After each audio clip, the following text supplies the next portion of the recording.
Jaya Radha Madhava Kunja Bihari.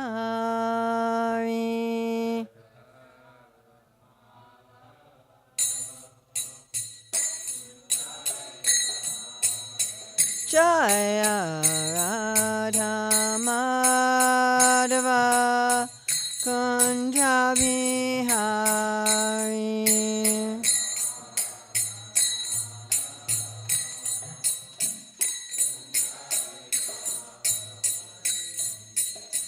Gopi Jana Ballabha Girivardhari.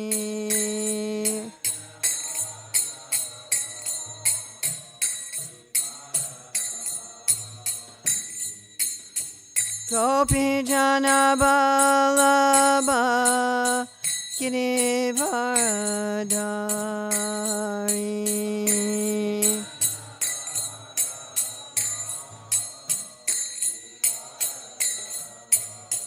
Yasodanandana Braja Janaranjana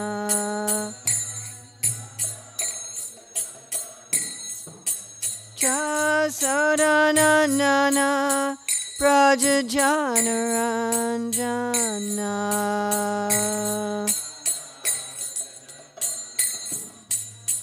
Yamuna Tiravanachari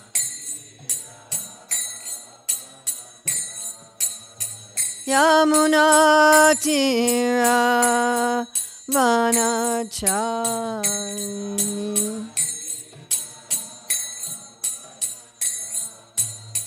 Jaya Radha Madhava Kunja Bihari.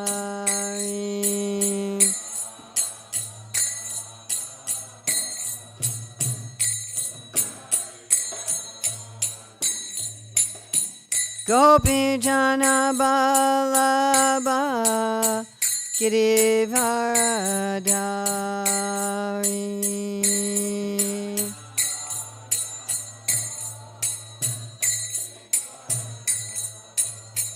Yasodanandana Braja Janaranjana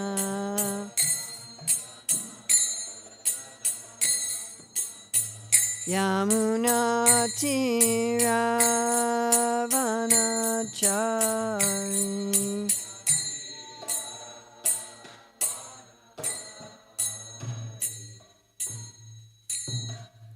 Jayam Vishnupad Paramahamsa Parivrajagacharya Asatara Satyasri Srimad Divine Grace A.C. Bhaktivedanta Swami Maharaj Prabhupada Ki Jai. ISKCON Founder Acharya Srila Prabhupada Ki Jai. Anantakoti Vaishnav Vrinda Ki Jai. Namacharya Srila Haridas Thakur Ki Jai.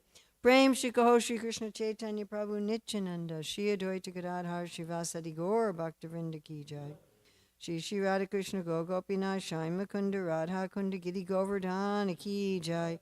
Vrindavan Dhama Ki Jai, Mathura Dhama Ki Jai, Navadvip Mayapur Dhama Ki Jai, Jagannath Puri Dhama Ki Jai, Gangamay Jamuna Devi Ki Jai, Bhakti Devi Ki Jai, Tulsi Maharani Ki Jai, Samaveta Bhaktivinoda Ki Jai, Gaur Premanande. All glories to the assembled devotees, all glories to the assembled devotees, all glories to the assembled devotees, all glories to Sri Guru and Gauranga, all glories to Srila Prabhupada, Nama Om Vishnupadaya. Krishna Prastaya Bhutale Srimate Bhakti Vedanta Swami Niti Namane Namaste Sarasvati Deve Gauravani Pacharane Nirvase Susunyavadi Paskachade Shatarane Vandeham Shri Guru Shri Yuta Padakamalam Shri Gurun Vaishnavamscha Shri Rupam Sagrajatam Sahagana Raghunatham Vitam Stam Sajivam Sadvaitam Sadvadutam Parijana Sahita Krishna Chaitanya Devam Shri Radha Krishna Padam Sahagana Lalita Shri Vishakam Vitamscha Panchakalpachubhischa Kripasandvyavutapatitanam Pavanevyo Vaishnava Namo Namaha Om Namo Bhagavate Vasudevaya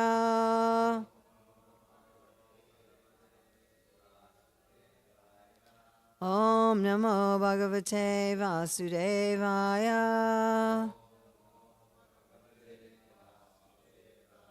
Om Namo Bhagavate Vasudevaya.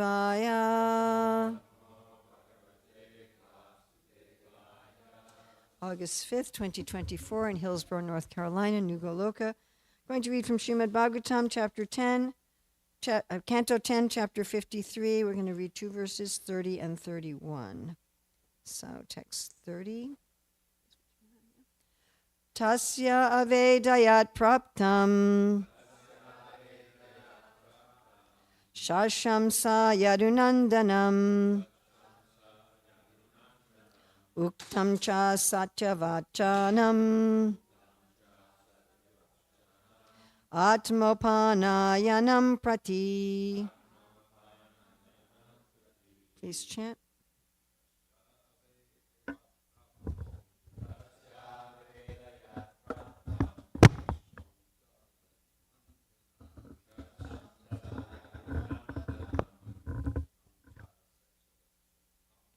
Uktam cha satyavachanam atmopayayanam prati.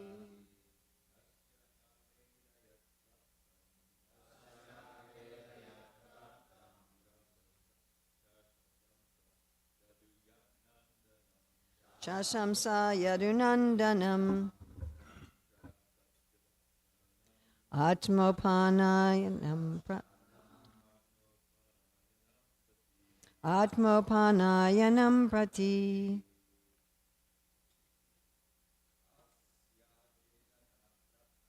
Tasya avedayat praptam sasamsaya dunandanam uktam cha satyavachanam atmopanayanam prati.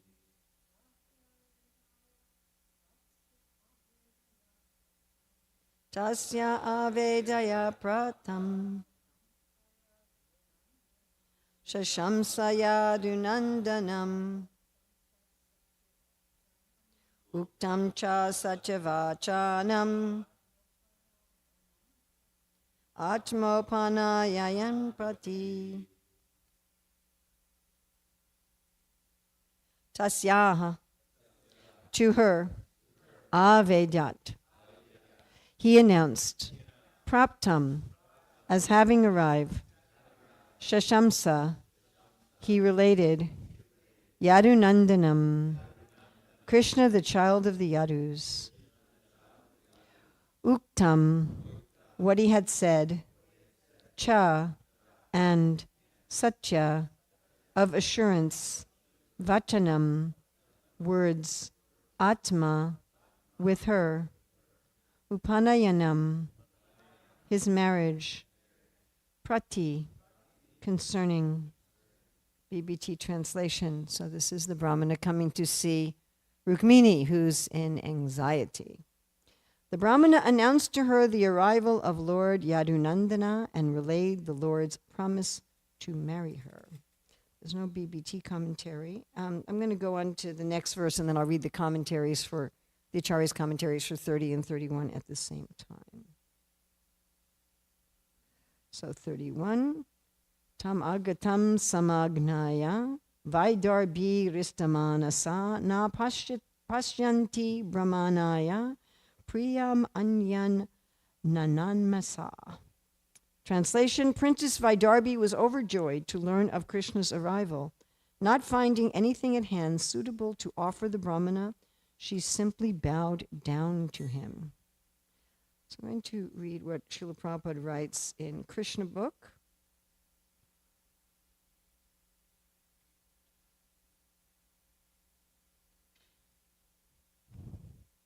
Just then Rukmini, full of anxiety, saw the Brahmana messenger. Krishna, being the super soul of all living beings, could understand Rukmini's anxiety.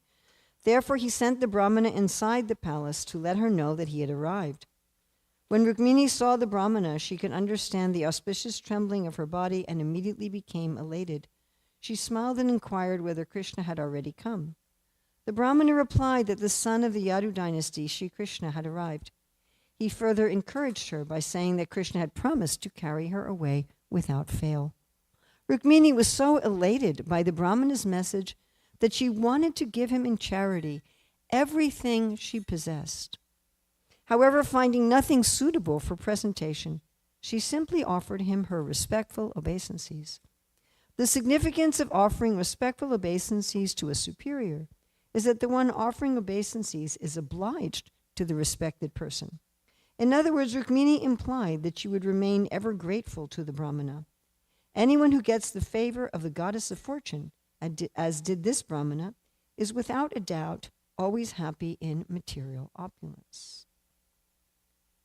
And we're going to read commentaries of Srila Jiva Goswami and Srila Vishwanath Chakravarti Thakur.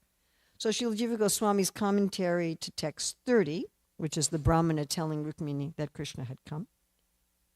He announced that he had met Krishna, who gives joy to the Yadus, Yadu Nandanam. Rukmini praised him.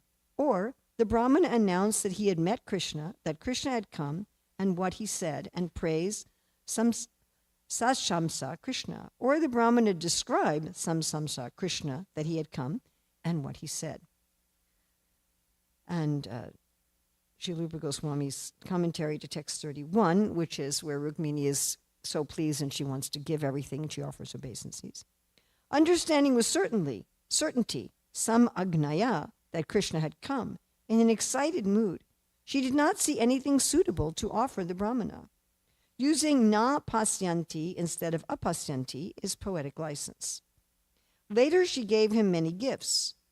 When she was in Dwarka, she possessed infinite wealth and gave him infinite gifts. So she gave him gifts later. She did not offer respects previously, in other words, when he just walked in the door, because she forgot due to her bliss. Or not seeing any suitable item to give to him to repay him for what he had received, she felt defeated and just offered respects. Going to Srila Vishwanath Chakravarti Thakur's commentary on text 30, this is again the Brahmana giving Rukmini the message. He announced to her that Yadunandana had arrived. He described how Krishna had promised to marry her, relating his words such as Tam Anayishya, I will bring Rukmini here to Dwarka, Bhagavatam 10:53-3. And Srila Vishwanath Chakravarti Thakur's commentary on 31. What can I give to this Brahmana to satisfy him as remuneration? Thinking like this, Rukmini simply bowed down, since she did not see any dear thing, Priya, to express her indebtedness, even the offering of her own self. But at that very moment, the house of the Brahmana became filled with all sorts of treasures. This was the response of Mahalakshmi to show her gratitude. Does that remind us of anything? Sudam Brahmana, yes.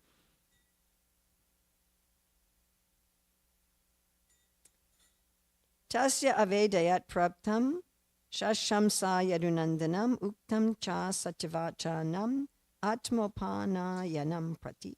The Brahman announced to her the arrival of your Lord Nadunandana and relayed the Lord's promise to marry her.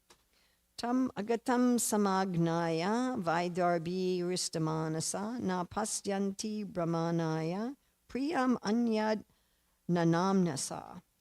Princess Vaidarbi was overjoyed to learn of Krishna's arrival. Not finding anything at hand suitable to offer the Brahmana, she simply bowed down to him. So here we have this reciprocation. And the Brahmana, in one sense, is acting as guru, and Rukmini, in one sense, is acting as disciple. The Brahmana is in the mood of Vatsalya Bhav, right? We've explained before who this Brahmana was previously. Does anybody remember? Vishvamrita Muni. So Vishvamrita Muni, of course, is a very interesting character, that he was a Kshatriya, and he wasn't a very dharmic Kshatriya, because when Vasishtha gave him hospitality, Vishvamrita's response was envy. You know, if you go to some rich man's house and they give you, rich person's house, and they give you opulent hospitality, and your only response is, could you give me your house? Could you give me your money? You know, so that's exactly what Vishvamrita did when he saw that Vasishtha was able to feed his huge army from his Kamadhenu cow. He became envious and he said, I want that cow. Right? And Vasishtha said, well, I can't give you the cow. She provides the ingredients from my yagyas. And so then Vishwamrita attacked Vasistha. There was a huge battle. Yes. And then being defeated, Vishwamrita decided that I want to become a Brahmana so I can be more powerful. That was his mood, his reason for wanting to become a Brahmana, is so he could defeat the other Kshatriyas. Anyway, he eventually becomes a Brahmana and becomes a Maharshi and a Rajarshi and, not Rajarshi, the top, what is the top? Brahmarshi, thank you. He becomes like that. But then he also becomes a pure devotee. Now that's a long, circuitous route, so that's not the way to do it. That's not the way to attain pure devotional service. In general, we don't suggest you take 60,000 years and go through some long, complicated process. But anyway, he eventually becomes a pure devotee, and he is in Ram Lila as a matchmaker and as a kind of guru. He comes to Ayodhya, and he takes Ram and Lakshman, and he acts as a kind of guru and guide in a parental mood. And then he arranges for Ram to win Sita as his bride. He actually is the matchmaker for Ram and Lakshmana. And in Chaitanya Lila, he's the Brahmana who arranges the marriage of Chaitanya Mahaprabhu and Lakshmi Priya. And here he is the messenger between Krishna and Rukmini. So he's in this parental ras, Vatsalya Bhav. And he takes this role as a matchmaker and also as a kind of guide, because a matchmaker is also giving advice. So he's here taking the role of guru, Rukmini's taking the role of disciple, and we're seeing this relationship between them.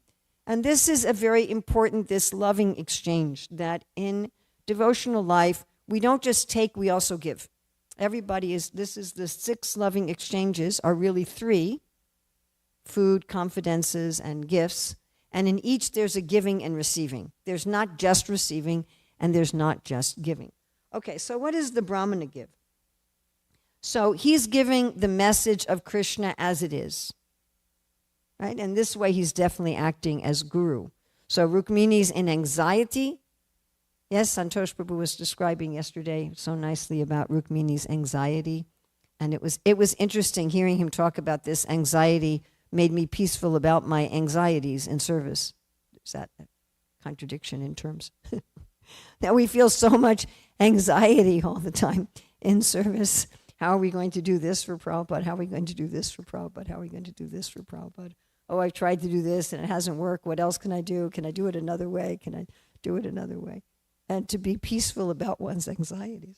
Bhakti Prabhupada said that a peaceful life and Krishna consciousness go ill together. Right? How the devotees are always in anxiety, how to please Krishna. So Rukmini's in this great anxiety. You know, I'm just about to get married and I haven't heard anything. Right? I haven't gotten a response. So the Brahman is acting as guru to mitigate this anxiety of Rukmini and to give her the message of Krishna. Don't worry. Krishna's going to get you. He's going to rescue you. I was thinking how this is what Srila Prabhupada is doing. Just this morning I was hearing Prabhupada saying how you don't have to live in this world of pain and anxiety and fear. You don't have to constantly be working hard for sense gratification, always in a state of fear. You can be with Krishna. And this is like what this Brahman is saying. You don't worry, Masucha, don't worry. Krishna will come and get you. He's promised. I like that he's saying Satya Vachanam. He's giving Krishna's assurances. Of course, Satya also means what's truthful. Vachanam is words. He's giving Krishna's actual words. Krishna will come. And he's relating Krishna's message to Rukmini's specific concerns, which reminds me of Krishna in the Bhagavad Gita when he says to Arjuna, I'm going to show you the universal form, but I'm going to show you what you particularly are interested in. Right? I mean, if Krishna showed me the universal form, he wouldn't be showing me about some war in Sudan because I'm not that interested in it. He'd be showing me things that are particularly of interest to me. So Krishna was showing how the other warriors on the battle of Kurukshetra, that they were all going to be destroyed. And particularly the warriors Arjuna was very worried about. Right? Like Bhishma and Drona, and they're all going into Krishna's mouth. So also those who help us in Krishna consciousness, they addressed our specific needs and our specific circumstances. They are giving Krishna's general message, which is true, without changing it. but they're also, right, it's personalized. You follow? It's personalized. If someone comes to you and saying, I'm having marital problems, you don't read the 11th chapter of the Bhagavad Gita to help them. It would be inappropriate. We find many times people preaching Krishna consciousness don't make any effort to find out what's actually going on with their audience, who their audience is, what they need, what their concerns are. And this is extremely important. We have to be able to take Krishna consciousness and relate it. Prabhupada says this is necessary. It's required that you don't change the message, and at the same time you relate it to that particular audience. And not just what they need in a general way, but what need they're feeling in that moment. What's happening to them in their lives. And therefore, if we're talking to university students in the United States, that's going to be different than if I'm talking to a bunch of retired people in Vrindavan who've been practicing Krishna consciousness for 40 years. My presentation has to be a little different. Of course, one of the challenges is when you're speaking to a very mixed audience. Right? That's a very difficult challenge. But we should speak in a way that's personalized and speak in a way that alleviates people's anxieties. We should give people assurance, give them faith, give them inspiration. It's extremely important. Right? There's so many religions in the world that the main way they preach is what we call fire and brimstone, right? Just increasing everyone's anxiety. And I've heard devotees preach like this too. Well, the whole world's going to fall apart. And there was a conversation between Srila Prabhupada and Rameshwar where Prabhupada was worried about being a war between India and Pakistan that might turn into a world war. And Rameshwar said, well, if there's a world war, it'll be a nuclear war, and then everything will be polluted. We won't be able to live. And Prabhupada said, everything's already polluted in the material world. He said, we're already living here. And then he said, whether you die now or 20 years from now, what does it matter? What matters is that you're Krishna conscious. So Prabhupada, he wasn't like stirring up anxieties. He was alleviating anxieties, giving us peace, giving us confidence, giving us faith. So that's also very important. And it's also important that the Brahmana is knowing Krishna as a person. He's talking about him as Yadunandana. So, of course, I've often meditated on what is the unique thing that we Gaudiya Vaishnavas have to give to the world. And, of course, among many things, but the most important is that Krishna is a person and the nature of God as a person and related to his devotees. We talked about this before several times, how Krishna very much likes to be addressed in relationship to his devotees. It makes him very happy to be called Yasodanandana or Nandanandana or Radhakanta or here Yadunandana. So why would it be appropriate for the Brahmana to call Krishna Yadunandana? Because he's talking to Rukmini. Right? She's a princess. She's not planning on moving to Vrindavan and becoming a cowherd girl. She's planning to live in Dwarka as a great queen. And therefore it's of interest to her that Krishna is actually qualified to be her husband, that he is the son of the Yadu dynasty, that he is beloved by the Yadu dynasty. So you have both these things, that the Brahmana is talking about Krishna in a personal way, which is making Krishna happy, and also talking about in a personal way that's making his devotee happy. Then Rukmini receives this message, and she's so excited to receive this message that Krishna's actually come. So imagine how excited that we would feel, right, if we knew Krishna's coming today to take us away. How would we feel? Krishna's going to come and he's going to take us away. And he's just waiting there, and he's about to come and capture us and pick us up. Would you be excited? And if someone could give you an absolute sure message, hey, I just talked to Krishna. He's just right there in the garden. He's sitting on the bench out in the garden. He's out in the gazebo, and he's about to come here and pick you up and carry you away and fulfill all of your desires. So how excited would you be? It would take every ounce of self-control not to run out to the garden and meet him prematurely, right? And so she's just completely overwhelmed. And think about this kind of juxtaposition of her emotional state. So first she's totally in anxiety.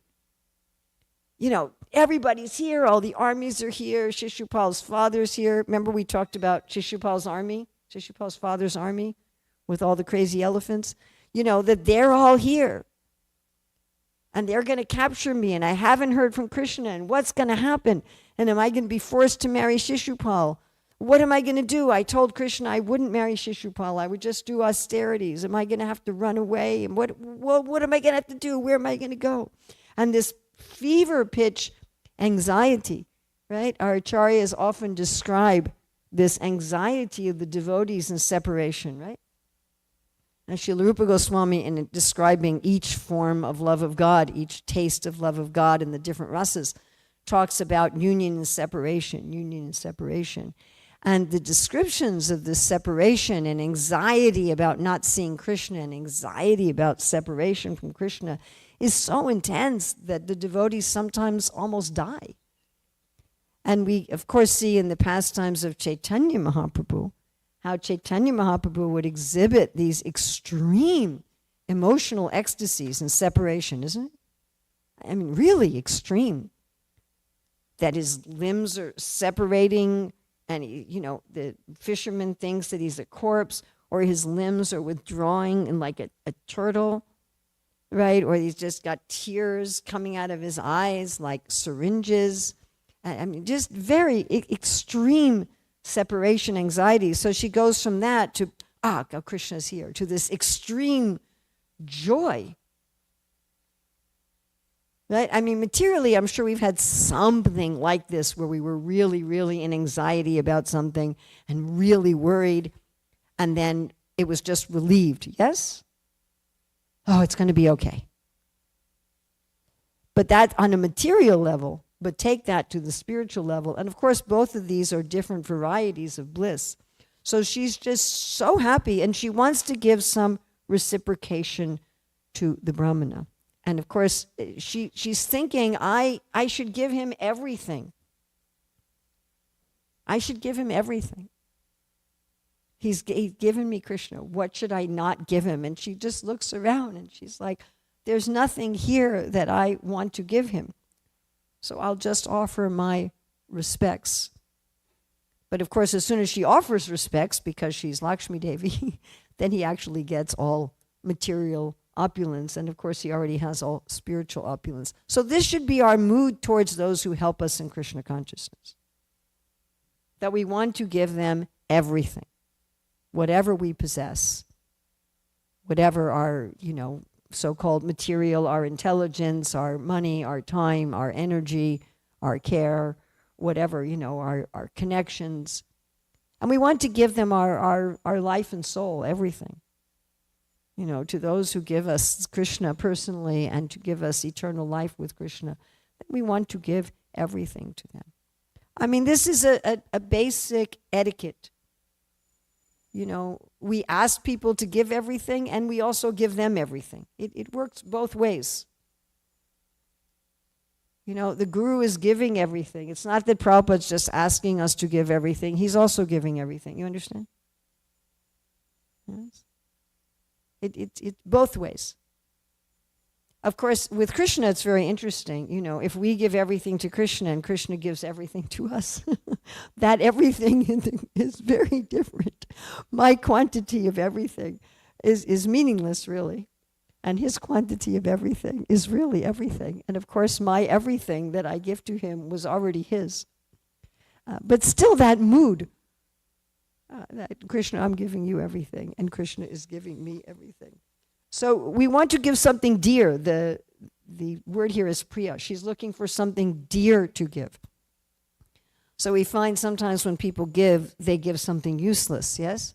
I've got an old broken car that I don't want anymore. What should I do with it? Let me give it to the temple. That's very, very common, isn't it? Yes, this kind of thing. But we should actually give something. I mean, it's nice you want to give something, I suppose. But to give something that actually is dear to us, that it has some meaning to us. that we care about. We should actually give something dear. And we should give something that's very personal. That's personal for the person to whom we're giving and personal for us. Just like the Brahmana, he's giving Rukmini personal assurances. It's not just general.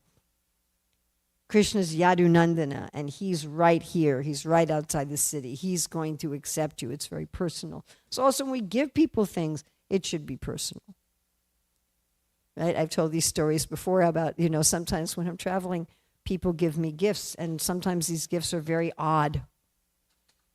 Yeah. I've been given gifts of a big jar of honey. But you're traveling, what are you supposed to do with a big glass jar of honey? Or I've been given even bigger glass jars of olive oil.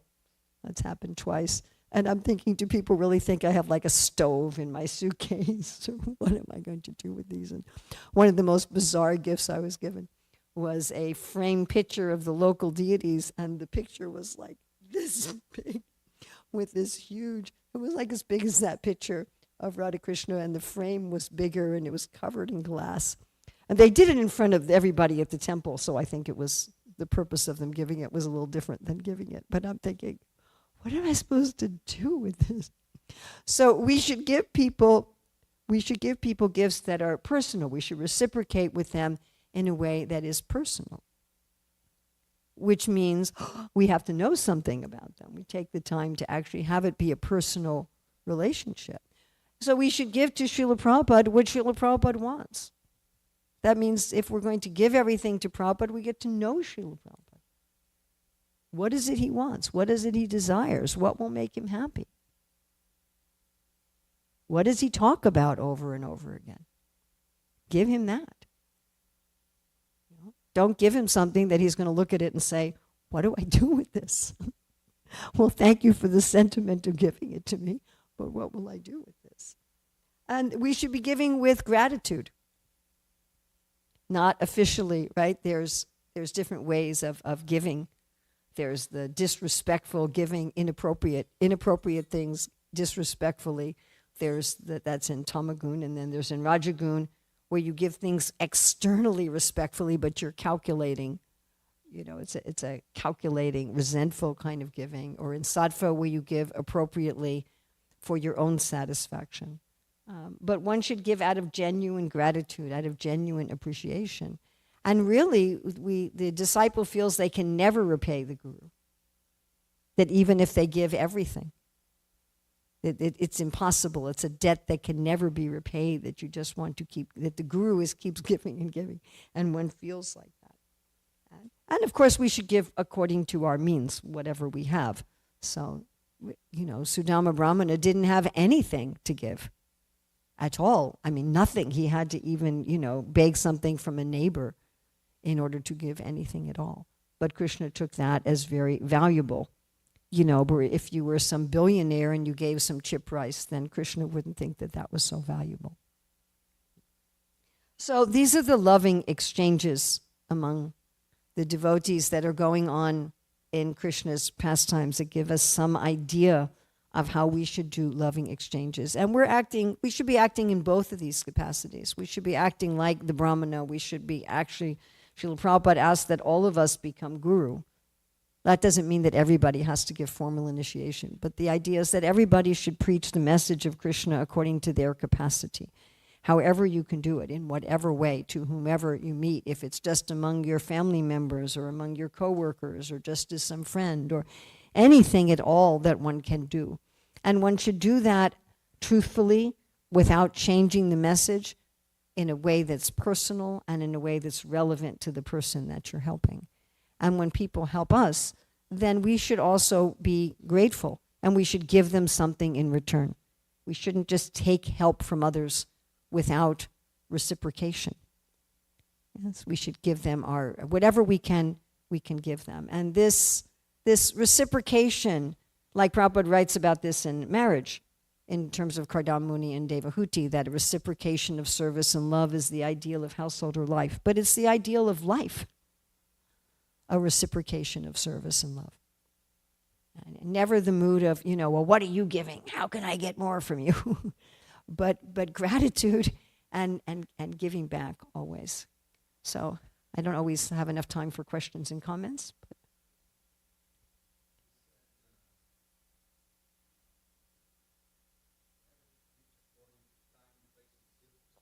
yeah, Prabhupada says it's required to teach according to time, place, and circumstance. It's required to do two things. Don't change the message and present it according to time, place, and circumstance. Yes, so I'm going to Brazil. I'm going to meet my family in Brazil.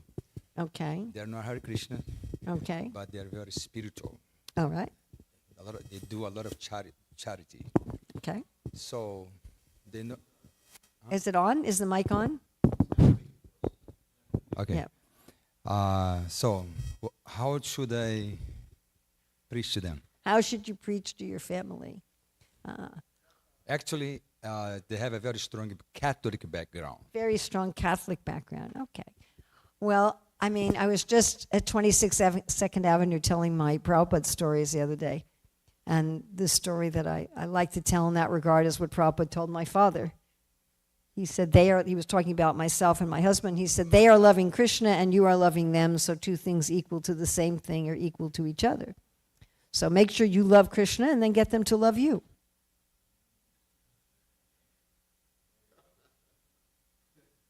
It's a very simple kind of preaching.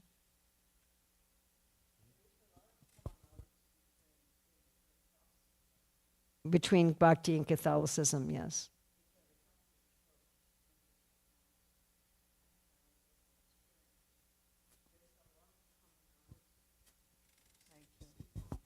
There's a lot of commonality between the bhakti experienced through the Catholic teachings in the Catholic Church when taken seriously and what we do here.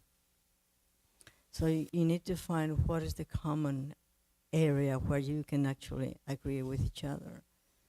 And not so much prasadam for sure. And of course, not so prasadam. much debating. Debating doesn't, because they are going to stick to what they understand. So, Yeah, we have, there's a Catholic monk who's also a devotee. He's a very big Catholic preacher. And he gave a presentation in Hawaii when I was there about what he called bridal ecstasy in the Catholic tradition. So you can find. Remember we had those ministers come here, the Southern Baptist ministers? And you're going to preach to them differently than to Catholics.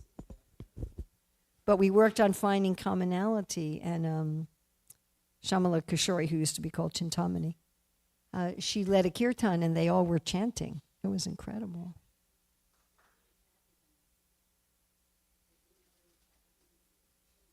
The high school students, yes, Marsh. Can we get the mic? Can you get the mic to Marsh?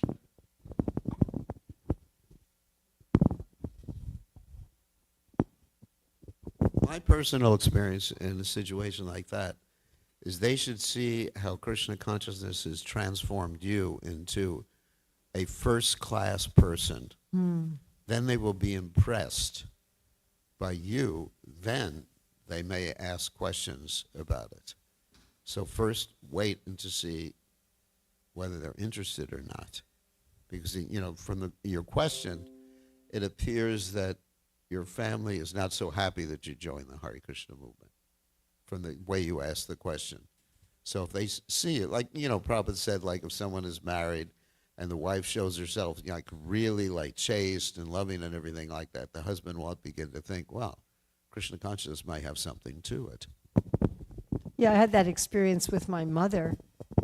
I mean, my father was favorable from the first minute, but my mother was extremely unfavorable for 8 years and somewhat unfavorable for another 2 years. And she said, you know, your children are wonderful. She said, you must be doing something right that you produce such wonderful children. So, you know, yeah, what Maharaj is saying, that you be something. I mean, when I was working very undercover at, it's because of another name now, but at Cameron Park Elementary now. What's it called now? River Park. So, and I wasn't telling anybody at all that I was part of the Hare Krishna movement. But I had people come up to me and say, there's something different about you. Or they say, what's with your eyes? Can you tell me what you do or how you live? So, you know, that, And I'd experienced in a Rath Yatra years ago, I was taking, I guess, our oldest son and Prafulamukhi's son, Arjuna, and one other kid. I was taking them to the bathroom in a museum before the Rath Yatra started, and the guard there said, "I've never seen children like that. What do you feed them? They're so bright." You know, when sometimes, well, people already ask me, Antonio, Anandi, right? Which kind of drugs you take? Yeah. So that's, I mean, the best way to preach is by who we are. Example is better than precept. And whatever we say, if we're not actually living it, it doesn't have much effect anyway. You know, in fact, it can have the opposite effect. If we're not a living example of what we're talking about, then people can actually go the other way from our preaching.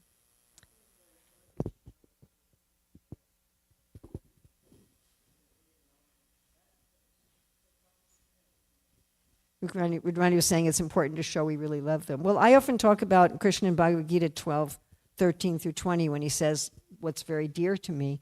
The first thing he says, one who's not envious but is a kind friend to all living entities is very dear to me.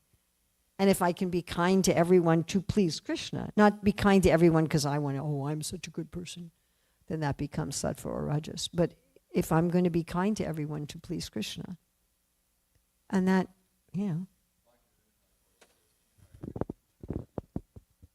just Prabhu said, Bhaktivinoda Thakur says, chant Hare Krishna and be kind. So that's, people don't, materialistic people are at their core selfish. And if you can show, to whatever extent you can show that selflessness, that really moves people. Thank you very much. Srila Prabhupada ki.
Purusham Tamaham Bhajami Govindam Adi Purusham Tamaham Bhajami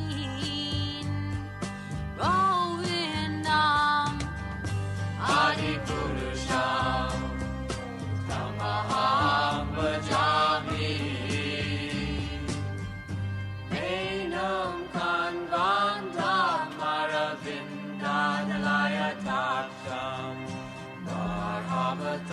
Samasitam Buddha Sundarangam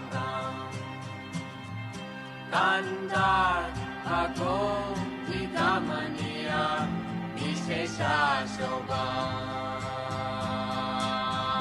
Govindam Adi Purusham Tamaham Bhajami Govindam Adi Purusham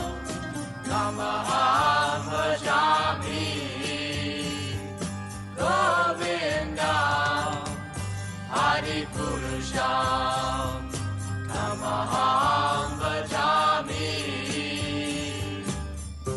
Angani Asa Sakalen Priya Priti Manti Vasyanti Panti Kayanti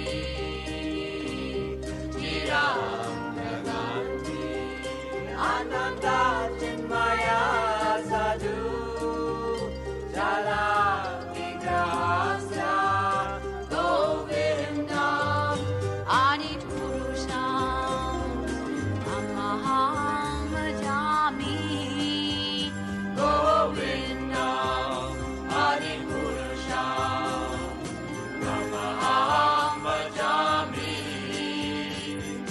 Govindam Adipurusham Namaham Bhajami Govindam Adipurusham Namaham Bhajami.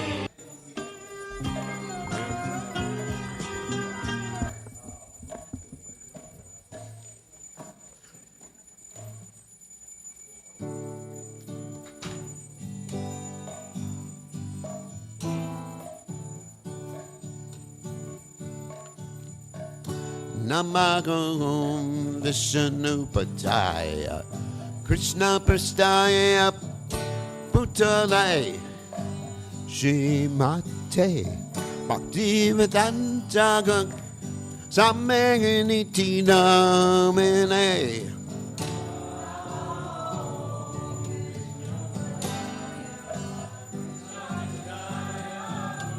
Oh, no cartels.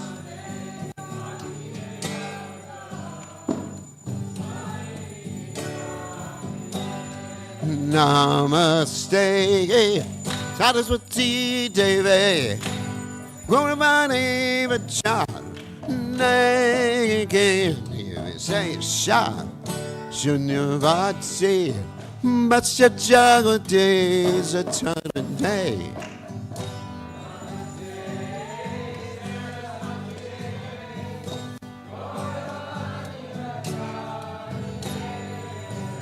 Never say Shah.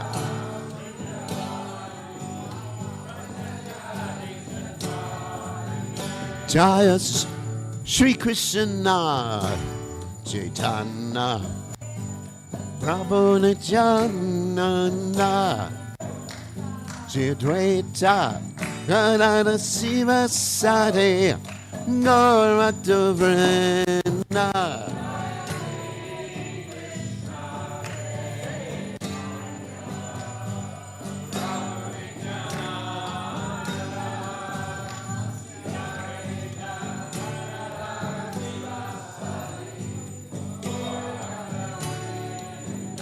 Jaya Shri Krishna Chaitanya Prabhu Nityananda Shri Advaita Gadada Siva Sade Gaurata Vrinda.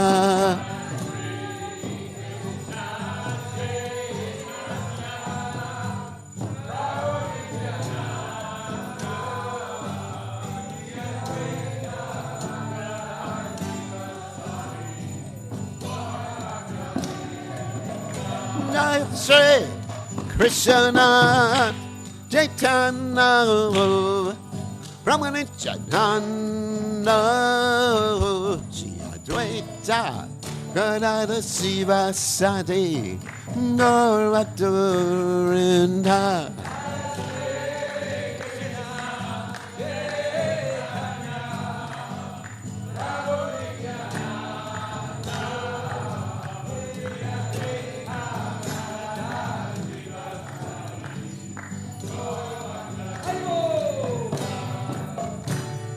Hare Krishna, Hare Krishna, Krishna Krishna, Hare Hare, Hare Rama, Hare Rama, Rama Rama, Hare Hare.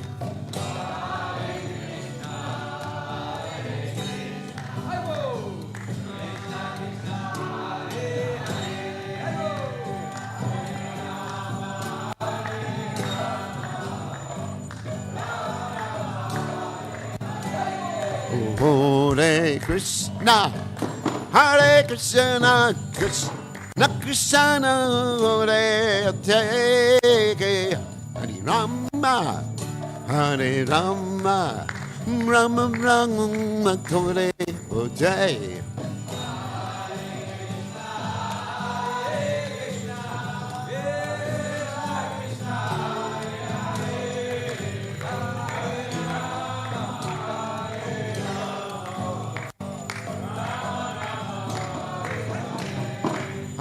Hare Krishna, Hare Krishna, Krishna Krishna, Hare Hare, Hare Rama, Hare Rama, Rama Rama, Hare Hare. Hare Krishna, Hare Krishna.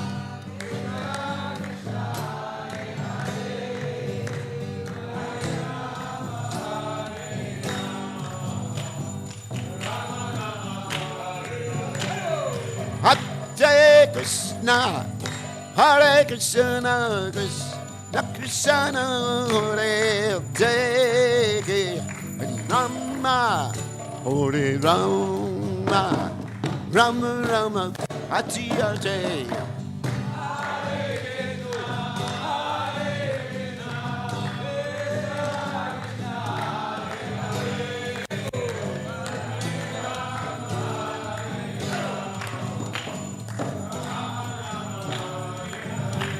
Hare Krishna, Krishna, Krishna Krishna, Hare Hare, Hare Rama, Hare Rama, Rama Rama, Hare Hare.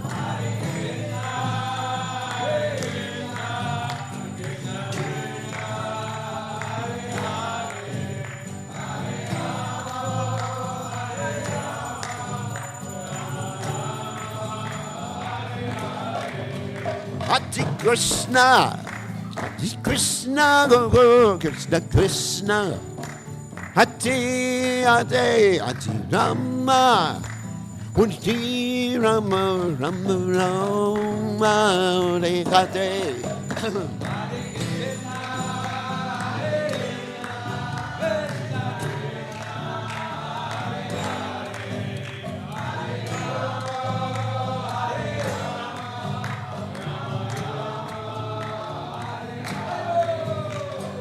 Hare Krishna, Krishna Krishna, Hare Hare, Hare Ram, Hare Ram, Ram Ram, Hare Hare.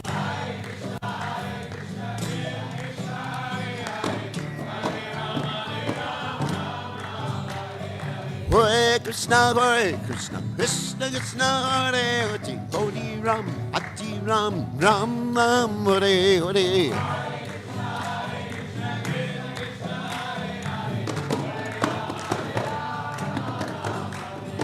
Radha Golokina, Radha Golokina, Radha Day.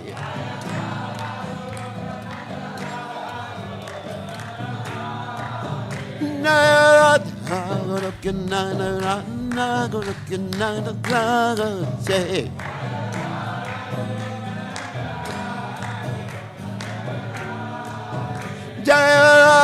Radhe, Radhe. Radhe, Radhe.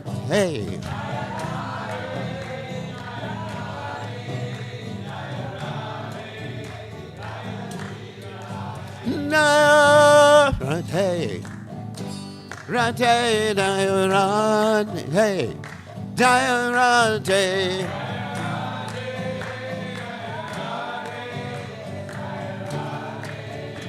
Jaya Sri Radhe. Jai Om.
Darpanam Marjanam Bhava Mahabhavagni Nirvapanam Shreya Kairavya Chandri Kavitaranam Vidyavadu Jivanam Anandam Buddhi Vardhanam Pratipanam Pranamrita Swadanam Sarvatma Snapanam Param Vijayate Shri Krishna Sankirtanam Nam Namakari Bahuda Nija Sarva Shaktis Tatrapita Niyamita Smaranena Kala Etadrishi Tavakrim Kribanamamapi Durdaiva Midrishami Hajjanina Nuraga Trinadapi Sunichena Tarorapi Suhishuna Amanina Manadena Kirtaniya Sadahari Nadanam Najanam Nasundarim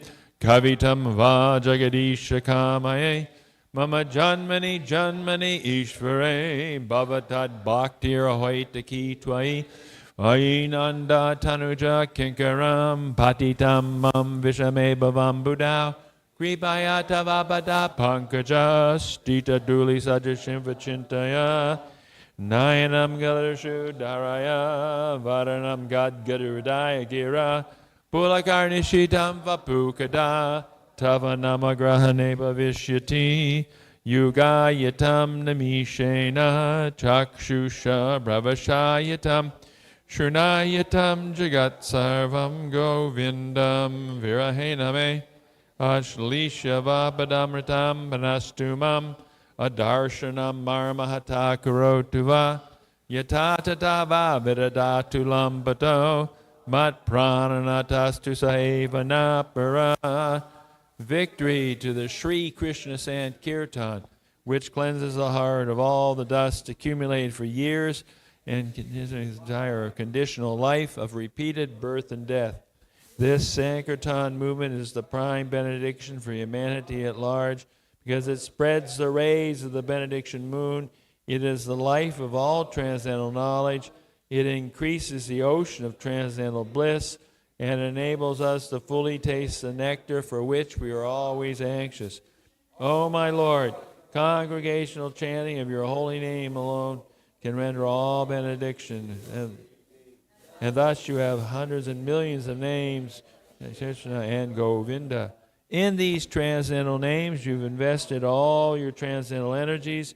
There are not even hard and fast rules for chanting these names. O my Lord, out of kindness you enable us to easily approach you by your holy names, but I am so unfortunate that I have no attraction for them. One should chant the holy name of the Lord in a humble state of mind, thinking oneself lower than the straw in the street.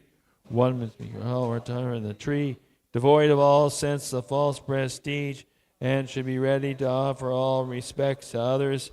In such a state of mind, one can chant the holy name of the Lord constantly. O Almighty Lord, I have no desire to accumulate wealth, nor do I desire beautiful women, nor do I want any number of followers. I only want your causeless devotional service, birth after birth. O Son of Maharaj Nanda Krishna, I am your eternal servitor, yet somehow or other I have fallen into the ocean of birth and death. Please pick me up in this ocean of birth. It makes me as one of the atoms at your lotus feet. Oh, my Lord, when will my eyes be decorated with tears of love flowing constantly when I chant your holy name? When will my voice choke up, and when will the hairs of my body stand an end at the recitation of your name? Oh, Govinda, feeling your separation, considering a moment to be like 12 years or more, tears are flowing from my eyes like torrents of rain, and I am feeling all vacant in the world in your absence. I know no one but Krishna as my Lord, and he shall remain so, even if he handles me roughly by his embrace, or makes me brokenhearted by not being present before me. He is completely free to do anything and everything, because he's my Lord unconditionally.